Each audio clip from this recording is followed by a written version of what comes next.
जो इस वर्ल्ड में टॉप पे पहुंचा है उन सबकी रिलेशनशिप्स लगभग खराब ही है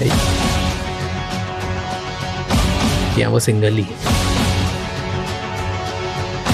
कहते हैं कि बहुत बड़ी सफलताओं के बाद और सफलता मिलने से पहले रिश्ते टूटते हैं।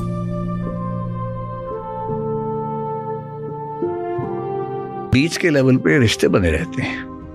आपको बहुत ही कुछ लाइफ में बड़ा करना है तो देन फैमिली स्ट्रक्चर आपको स्लो डाउन करते हैं। अगर नरेंद्र मोदी या योगी आदित्यनाथ, एपीजे अब्दुल कलाम ने शादी की होती तो मेरे ख्याल से वो उतना अचीव नहीं कर पाते जितना उन्होंने किया है, क्योंकि शादी करने के बाद आपकी जिम्मेदारियां बढ़ जाती है। किसी कि परसेप्शन बड़ा बनाना बेनिफिटेड होता है, बेनिफिट मिलता है तुम्हें उससे, मतलब फिर वही बात है, बेनिफिट के सेंस में और नुकसान के सेंस में। क्या आपको लाइफ में ज्यादा सक्सेसफुल होने के चांसेस, आपके सक्सेसफुल होने के चांसेस बढ़ जाते हैं? एकदम बढ़ जाते हैं कि आपका परसेप्शन बढ़ा है, अंदर से आप कुछ भी हो तो आप परसेप्शन मैनेज करके कर सकते। हाँ, परसेप्शन का ही खेल है। जो बड़े फिल्म स्टार्स हैं उनके बारे में परसेप्शन बहुत बड़ा है। सच क्या है कि जो डायलॉग्स वो बोलते हैं वो भी वो खुद नहीं लिखते हैं, कोई लिख के देता है। उनमें से भी कई लोग टेलीप्रॉम्प्टर यूज करते हैं बोलने के लिए। जो लोग 4 सेंटेंस याद करके नहीं बोल पा रहे, खुद तो नहीं सोच पा रहे, वो भारत में सबसे महान माने जाते हैं। बहुत सारे सोशल मीडिया स्टार्स टेलीप्रॉम्प्टर सामने रख के सारा बोलते रहते हैं, किसी को नहीं पता लगता और लोग सोचते कितना ज्ञान है भाई, जबरदस्त है। परसेप्शन के तो खेल है। अब मान लीजिए हम तो रैंडम बात कर रहे हैं, अगर मान लीजिए हम पहले स्क्रिप्टेड कर लेते कि आप क्वेश्चन बताते मैं आंसर याद करके आता, किसी पता लगेगा, पर परसेप्शन नहीं जाएगा कि वाह क्या बात है, कितने गहरे सवाल, कितने गहरे जवाब। ऐसा होता ही होगा कहीं ना कहीं। ट्रू। अगर आपने ऐसा परसेप्शन बना लिया, 50 जगह बन गया, अब 51वीं बार आपको किसी बड़े आदमी ने बुलाया कि भाई आप बहुत अच्छा सवाल पूछते हैं, मैं आपसे बात करना चाहता हूँ, और आप पर्सनली बोल दें कि सर ऐसा है, हम तो पहले नोट कर लेते हैं, इतना दिमाग नहीं है मेरे पास, ऐसे ही करना पड़ेगा। एक को ही तो पता लगा, परसेप्शन और बड़ा हो गया उसके बाद।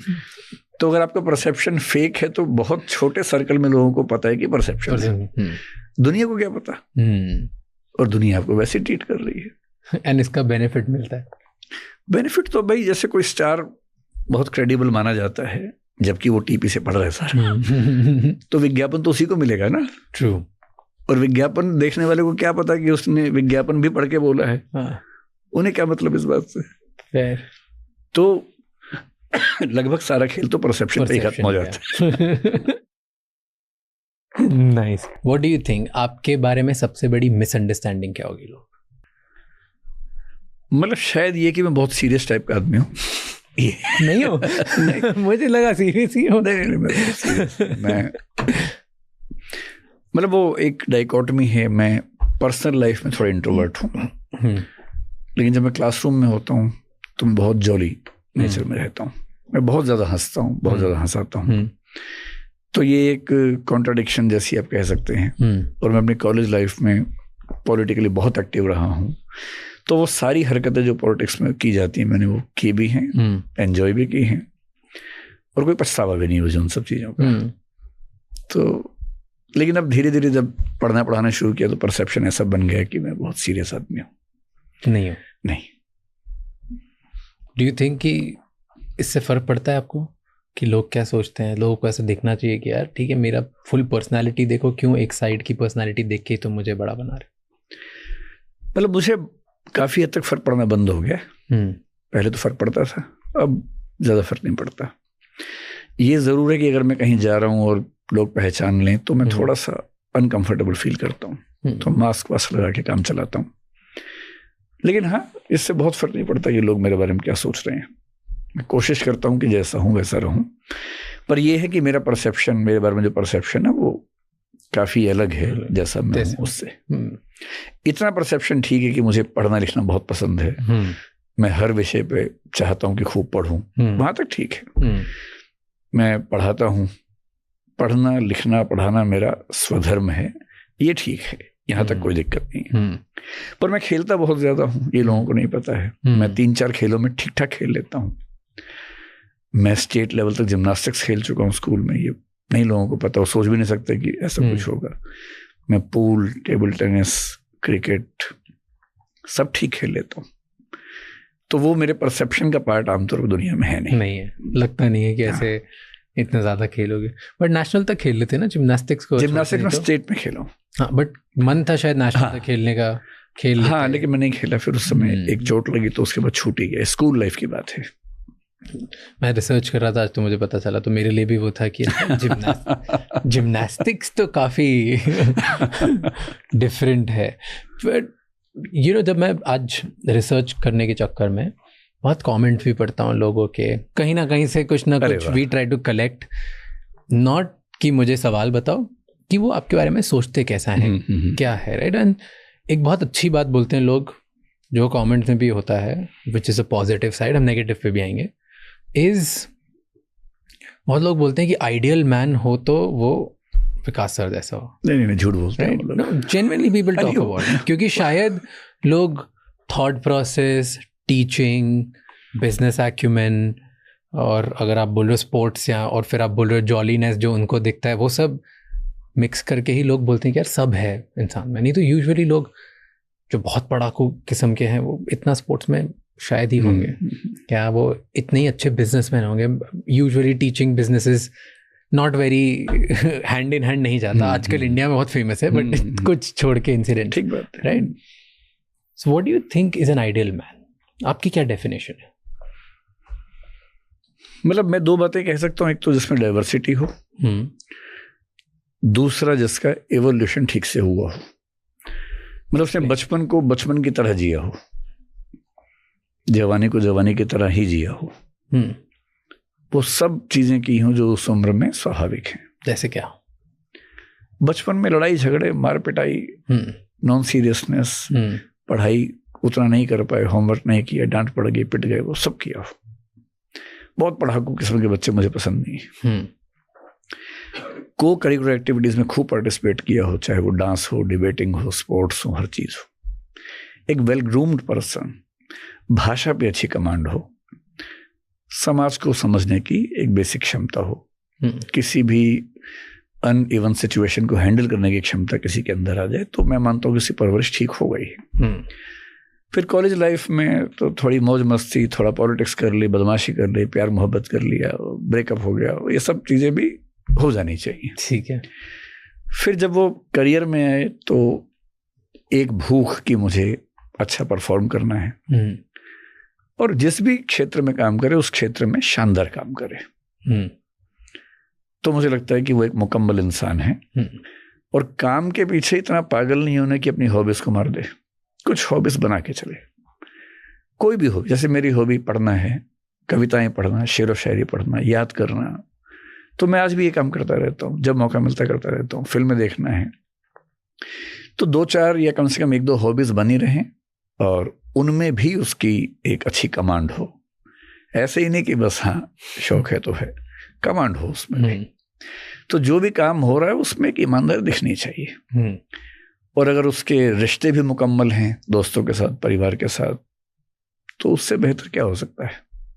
तो ये तो आपने बता दिया कि ये सब किया हो। हाँ, जिसने मान लो किसी कारणवश, सर्कमस्टेंसेस की वजह से, अपनी सिचुएशन की वजह से, परिवार की वजह से छूट गई गाड़ी, आज वो ये पहली बार देख रहा है। वो हो सकता है इंसान आज 25 साल का हो जो चाह रहा है कि मैं घूम रहा हूँ और मेरी ज़िंदगी में अब मुझे राह पकड़नी। हो सकता है 40 ईयर का हो, 50 ईयर का हो, वो बोल रहा है कि मेरी गाड़ी पैशन वाली छूट गई, आज शायद मुझे बेटर बनना है। या हो सकता है वो इंसान हो जिसके पास सब है, लेकिन वो व्यक्तिगत लेवल पे गुस्सा हो, मारता पीटता हो, बेकार हो। Somebody is watching it for the first time. Tell me 1, 2, 3 या 4 स्टेप्स जिससे लोग कहीं कैसे भी हों उससे एक आइडियल मैन बनने की तरफ जा सकते हैं। मतलब मैं तो कहूँगा कि आइडियल बनने के चक्कर में नहीं पड़े तो अच्छा है। Better man. आइडियल बनने के चक्कर में जिंदगी खराब हो जाती है। आप एक सहज इंसान बन जाए, वो ज़्यादा बेहतर है। आइडियल आमतौर पर दूसरों की निगाह में खुद को देख रहे होते हैं, और हमेशा दूसरों की निगाह से खुद को देखना अपने आप में एक बहुत परेशानी की बात है। कंफर्टेबल ह्यूमन बीइंग होना ज़्यादा बेहतर है। तो जो जो मिस हुआ आपकी ज़िंदगी में, आजकल तो हम कहते हैं कि age is just a number. तो जो मिस हुआ है सोशल मीडिया के दौर में, लगभग वो सब चीज़ें फिर से करने की एक चॉइस आपके पास है। मसलन खेलने का शौक था बचपन में, क्रिकेट नहीं खेल पाए, अब नौकरी करते हैं। मैं ऐसे लोगों को जानता हूँ जो 5 दिन नौकरी करते हैं, बढ़िया नौकरी करते हैं, और 2 दिन खूब खेलते हैं। ऐसी ऐप्स आजकल हैं, कॉर्पोरेट्स के लोग उन्हीं ऐप्स पे उनका स्कोर भी आता है, सब कुछ रिकॉर्ड्स बनते रहते हैं, स्टेडियम बुक कर लेते हैं, मैदान बुक कर लेते हैं, हर सैटरडे खेलने जाते हैं। तब नहीं खेल पाए, अब खेल लीजिए। हमारे कुछ दोस्त बैडमिंटन दिल्ली में आजकल कुछ कोर्ट्स वगैरह बुक करते हैं, रोज खेलते हैं। तो आजकल बड़ी सुविधा ये है कि जो आप नहीं कर पाए वो सब करने के ऑप्शंस हैं। आपको डांस करने का मन था बचपन में, नहीं कर पाए, आप सीख लीजिए, इतनी डांस एकेडमीज हैं, और उसमें कुछ बैचेस स्पेशली उन लोगों के लिए जिनकी उम्र ज्यादा है, चले जाइए। एक बार अपने हिच से बाहर तो निकलना पड़ेगा ना, कंफर्ट जोन तोड़ना पड़ेगा। तो अच्छी बात है कि ये जो नया टेक कल्चर है उसमें लगभग हर चीज के ऑप्शंस बन गए हैं। जो मैं कहने से बच रहा हूँ वही है कि अगर उस उम्र में प्यार मोहब्बत नहीं किया था, अकेले घूम रहे हैं, तो अब डेटिंग कर लीजिए, डेटिंग साइट्स में हैं, सीनियर लोगों के लिए भी हैं, उसमें कहाँ कोई दिक्कत है। कुछ छूटा आपकी लाइफ में? ऐसा कुछ छूटा नहीं है, लगभग सब चीजें मुकम्मल तरीके से हुई हैं। मतलब मेरी लाइफ में डाइवर्सिटी बहुत ज्यादा रही है, और मुझे लगता है कि मैं बढ़िया बहुत कंटेंट हूँ। कोई डराता है आपको? Do you have any fear? मतलब फियर क्या हो सकता है? एक हो सकता है कि जो प्रसिद्धि खत्म हो जाएगी, मुझे बहुत फियर उस चीज का नहीं होता। नहीं है ना। एक फियर ये हो सकता है कि जो सफलताएं हासिल की हैं वो खत्म हो जाएंगी, मुझे उसका फियर भी नहीं होता है। मतलब मैं इतना कंफर्टेबल हूं कि बुरी से बुरी स्थिति में भी मैं जिंदगी गुजार लूंगा ठीक तरीके से। पर कुछ लोग होते हैं ना जो यूजुअली देयर इज रिसर्च कि जो 16-17 या 16-17 से लेके 25 से 28 में एज ब्रैकेट भूल रहा हूँ, बस उस एज ब्रैकेट में जिन लोगों ने गरीबी देखी होती है, फाइनेंशियल टर्मोइल देखा होता है, इंस्टेबिलिटी देखी होती है, उन्हें बहुत एक तरीके का फाइनेंशियल ट्रॉमा हो जाता है। वो जिंदगी भर कितना भी सक्सेसफुल बन जाए, कितने ही पैसे कमा ले, उनको एक कहीं ना कहीं डर रहता है कि ये पैसा चले नहीं जाए, मेरा वापस इनसिक्योरिटी नहीं हो। ये रिसर्च पढ़नी पड़ेगी मुझे, क्योंकि मैं लगभग 17 की उम्र से लगभग 25 की उम्र तक ही फाइनेंशियल टर्मोइल्स खूब देखे हैं। हाँ एग्जैक्टली, बहुत ज्यादा देखा है। और सच बात है, मुझे लगता है कि उसी की वजह से मुझे डर नहीं लगता है। क्यों? उल्टा होना चाहिए ना, अब तो पैसे आ गए। नहीं, क्योंकि मैंने इतना बुरा देखा हुआ है कि मैं हर बुरी स्थिति को आराम से झेल सकता हूँ। जब उसको झेल लिया था तो किसी को भी झेल लेंगे, कॉन्फिडेंस मेरे अंदर रहता है। तो मुझे नहीं पता रिसर्च किसने की है, लेकिन मुझ पर वो अप्लाई नहीं होती है। इसको बोलते हैं पॉवर्टी स्कार हाइपोथेसिस। अच्छा। ये it shows that people who experience economic turmoil between ages of 18 to 25 develop what they call a scarcity mindset. And it never fully heals. Even after becoming wealthy, 91% of respondents reported anxiety about money, inability to enjoy wealth, hypervigilance about spending.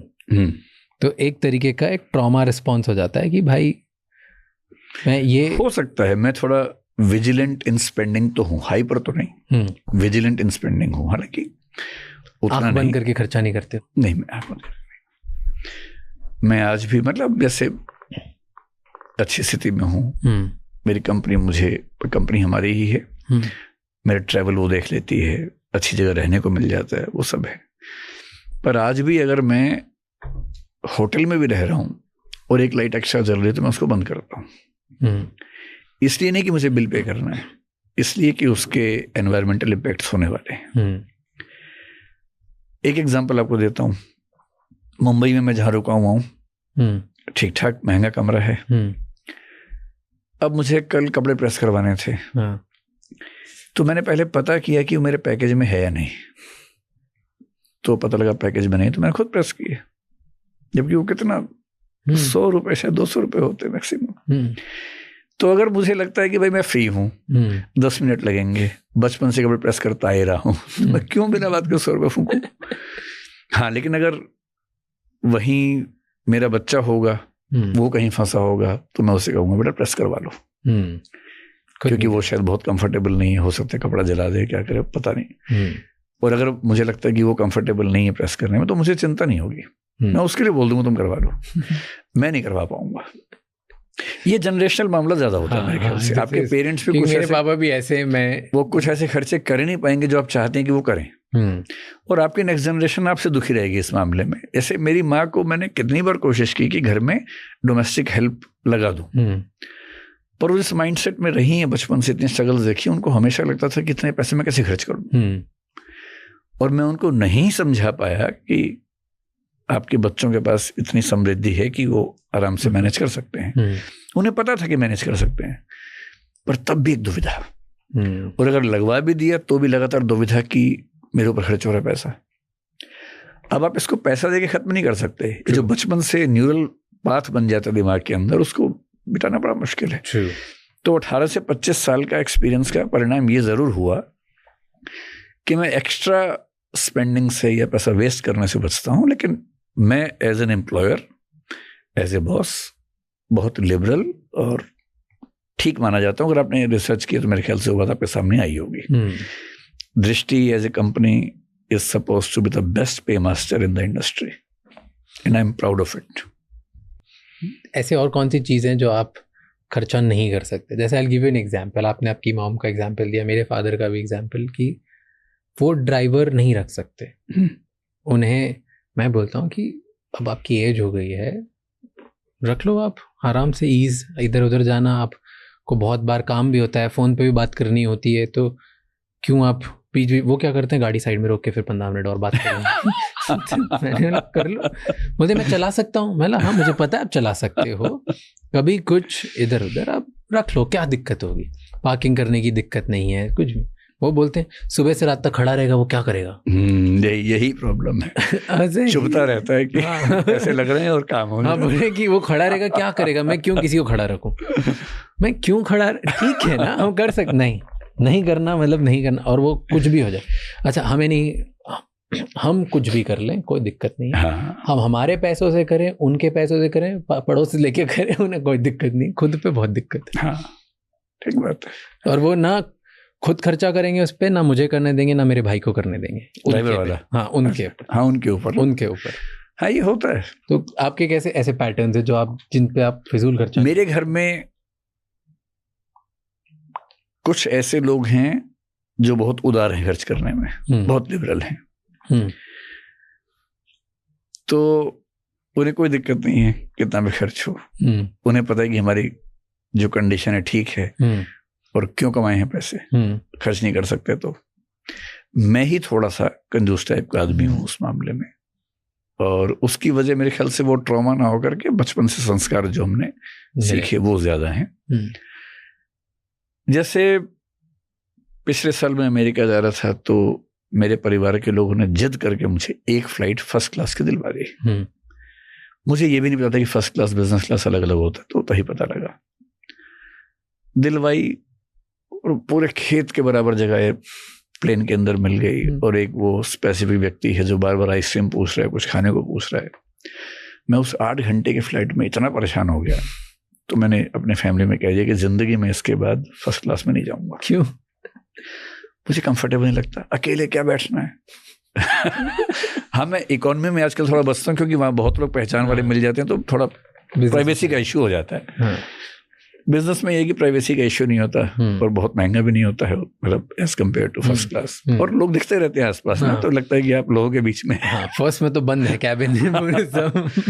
तो मेरे को ना भाई ना, ये थोड़ा ज्यादा हो रहा है। और फिर जब पता लगा कितने पैसे लग गए, तो मुझे बड़ा चुभा कि और ज्यादा चुभे, तो बहुत ज्यादा। बट इसी रीजन से लोग फर्स्ट चूज करते हैं मोस्टली। फर्स्ट और बिजनेस में अधिकतर फ्लाइट में सिर्फ यही डिफरेंस होता है कि फर्स्ट में आप गुमनामी से आओगे, गुमनामी से चले जाओगे, प्राइवेसी होगी, लोगों को पता नहीं चलेगा। इतनी गुमनामी की जरूरत नहीं मुझे। बस ये कि कोई ज्यादा परेशान ना करे, इतना ही होता है। तो एक ही हो गया। और ऐसे कहाँ पे फिजूल जो लगते हैं आपको खर्चे? कुछ ऐसी चीजें मैं बोलूंगा तो फिर घर में डिस्प्यूट हो जाएगा हमारे। अभी जैसे एक बार मेरे बेटे ने कहा कि पापा मुझे ये वाली कार चाहिए, छोटा था। मैंने कहा बेटा जब बड़े हो जाओगे खरीद लेना और हमें घुमा देना उसमें। और पापा आपके पास इतने पैसे तो आप खरीद सकते हो। तो मैंने कहा मैं खरीद सकता हूँ का मतलब ये थोड़ा ना खरीद लूँ। खरीद सकता हूँ, सच में खरीद सकता हूँ, पर क्यों खरीदूं? क्यों पैसा वेस्ट करूं? इसके बाद भी ये सच है कि हमारे पास एक आध बड़ी गाड़ी है, महंगी गाड़ी है। मैं पर्सनली बहुत कंफर्टेबल नहीं हूं उन चीजों के साथ, पर फैमिली तो सब लोगों से बनती है ना भाई, तो सबका मिला के जो बहुमत बनता है, मेजोरिटी बनती है, उससे फैसले होते हैं। तो अगर मुझे अकेले कहीं जाना हो तो मैं भूल के भी ऐसी गाड़ी से ट्रैवल नहीं करता हूँ। हाँ, जहाँ सेफ्टी का इश्यू हो, हाईवे पे जाना है, खतरा है, वहाँ कभी कभी कर लेते हैं। तो मुझे ऐसा लगता है कि फिजूल खर्चा, हाँ, पर्सनल लेवल पे ऐसा लगता है। आप एग्जैक्ट ऐसे मेरे पापा जैसी बातें कर रहे हैं। हाँ, जैसे कोई मुझे ये कहे कि एक घड़ी है 40 लाख रुपए की, वो पहन लो, हम गिफ्ट कर देंगे, तो मैं गिफ्ट भी नहीं लूंगा। कोई मुझसे ये कहे कि भाई ये वाला चश्मा ले लो, ये 5 लाख रुपए का, मैं कभी सोच भी नहीं सकता हूँ। ऐसा क्यों है? क्योंकि मैं भी ऐसा हूँ, मैं गिफ्ट नहीं लेता लोगों से, बाहर के किसी से भी। अगर वो कोई जिसको जान पहचान वाला भी अच्छा भी ज्यादा महंगा गिफ्ट, मुझे बहुत अनकंफर्टेबल हो जाता हूँ, मैं नहीं लेता। वो इसीलिए कि आपको अंदर ही अंदर ये समझ में आता है कि इसकी कोई ना कोई कीमत चुकानी पड़ेगी। और होता है ऐसा, होता है। हाँ। कोई भी चीज फ्री में कोई नहीं देता। दोस्ती यारी में ये हो सकता है कि फाइनेंशियल कॉस्ट ना हो, पर इमोशनल कॉस्ट तो है ना उसकी। हाँ, साइकोलॉजिकल है, सोशल कॉस्ट है, और वो एक्सपेक्ट करेगा ही करेगा। जैसे कोई आपको गिफ्ट दे महंगा सा, उसके बदले के कहे कि एक बार मेरे घर आ जाइए बस। और आप इंट्रोवर्ट हैं, आपको वही चीज ज्यादा महंगी लग रही है। हाँ। तो उससे अच्छा गिफ्ट मत लीजिए। क्यों लेना है गिफ्ट? एहसान लेने से बचना चाहिए, जितना बचा जा सके बस। अब रीच आउट कर सकते हो लोगों को, कुछ काम होता है, कुछ आपको किसी से मांगने में शर्म आती है? बहुत ज्यादा, बहुत ही ज्यादा। क्यों?